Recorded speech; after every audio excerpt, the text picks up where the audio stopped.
Hi, welcome back to my decorating series. We're going to go inside, go back to the 15th floor for the art gallery, North Wing. So, this was probably the easiest gallery to put together. I knew that I wanted one space that was more of a traditional gallery slash art museum type feel. So, I decided that the central room would be the better room for it because, or the central wing, I guess I should say, because of the entryway from the vestibule into the space. It looked just so grand, and it made me think of going and seeing big statues and big paintings and things like that. So I knew I had very, very specific art pieces for this, and honestly, they were the main thing I was thinking about when I was thinking about doing just one room as a gallery. So I'm kind of glad that it fell in the middle of the room, middle of the decorating of this floor to kind of break up the other wings. The other wings were definitely challenging, the one I did before and the one I'm going to do next week, just because of the concepts of them were a little bit more non-traditional, a little bit more eclectic and modern. So some of the ideas that I tried out in last week's video, I got to execute in here, things like breaking up the space. The other one was very open, and so I really did want to mess around this time with breaking up the space using either pillars or curtains or fencing. And I definitely wanted to use lots of things that were stone or marble feeling. So I started out with the statues because they take up such a large amount of space that I really wanted to make sure that I blocked out the room accounting for how large they were. Maui statue is the biggest one. So I knew that that one was probably going to take up a central piece of the room. I ended up offsetting it from the center of the room by putting it kind of back. So it's the first thing you see when you come in. And then I knew that I had some other statues in varying sizes and didn't know quite which ones would maybe mirror each other well, which is why I don't remember the name of the character from, oh gosh, is that an Inside Out statue? I can't remember now. It might be Inside Out too, but the guy with the sword, the anime style guy, and Prince Eric. And so they were about the same size, which made them easy to kind of put on opposite sides of the room. I definitely thought a symmetrical look for this space would work very well. It also allowed me to use the two red panda statues as part of kind of an entryway feel, and I definitely like how those turned out. Here I am trying to figure out maybe a curved kind of shape using the pillars in combination with the fences and the curtains. And I really enjoyed messing around with that. It's the first time I've gotten to use the pillars and the curtains kind of together like that. And it's just because these pillars definitely have a certain feel. They do not feel like regular house type spaces. So having, kind of gallery and more opulent fancy rooms definitely gives me some more options for putting them down and making them feel like they fit. And I also wanted to make sure that the walls weren't overwhelming in here.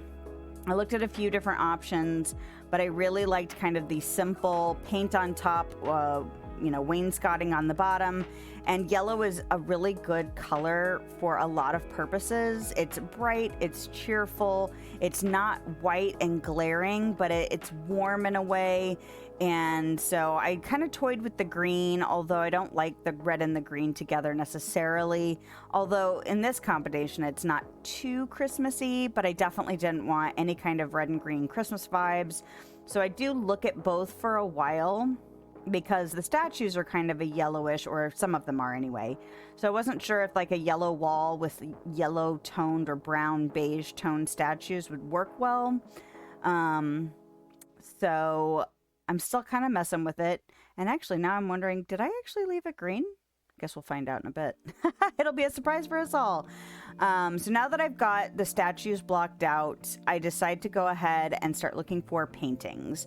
I know I've used a lot of the paintings in other spaces, especially some of the more traditional ones, but we did get quite a few from the Sleeping Beauty stuff.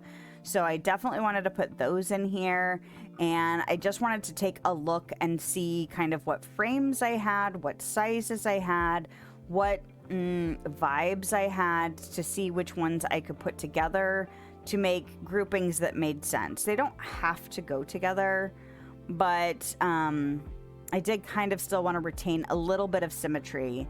So I realized I had a couple of things in really big frames, and then I had some other things that had either the same shape or the same frame style. And so I start blocking them out and decided I needed some seating. I was looking for a way to tuck the seating in near the curtains because I didn't want to block the kind of entryways to the side parts, I guess partitions of the space. So I definitely wanted something that could tuck up against the curtains. I once again have had to sacrifice color coordination for things that will fit. I think I do end up using these purple benches, although I really do like the Aladdin ones, just because the size works well. The only complaint I have is that the purple doesn't necessarily fit the red together, but I would rather have things fit and feel functional instead of,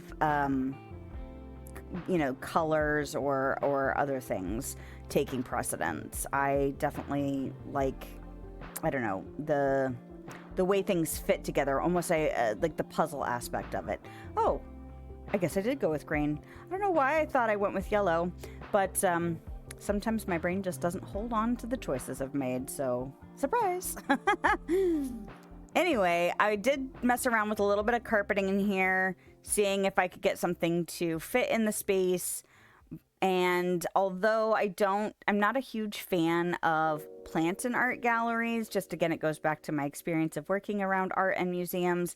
Plants can pose real problems for, you know, just pest control issues and environmental control issues, but it's also a home gallery. And I know there are places that do have plants incorporated into display spaces.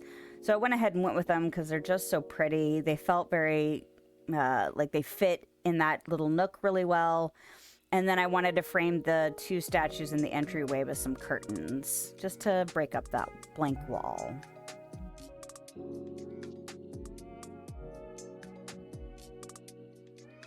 All right, well, let's go inside and check it out.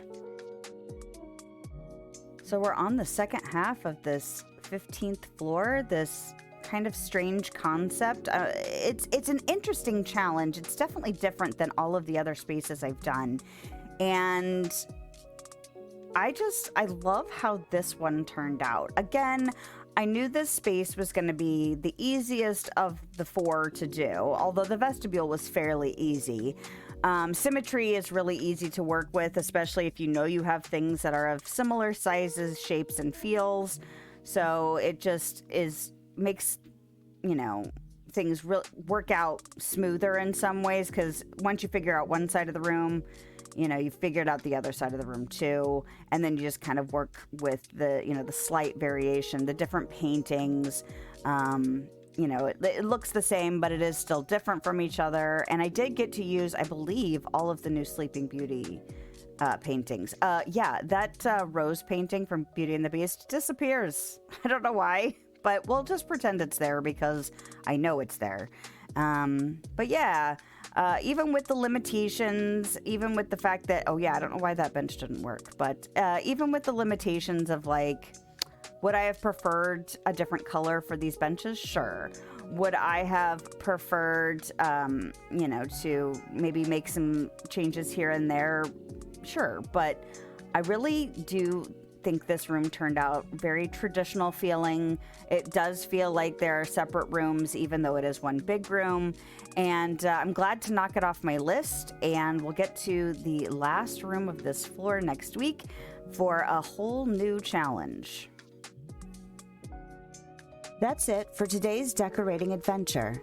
If you liked this video, a thumbs up is a great way to let me know, and a subscription will keep you up to date on my latest shenanigans.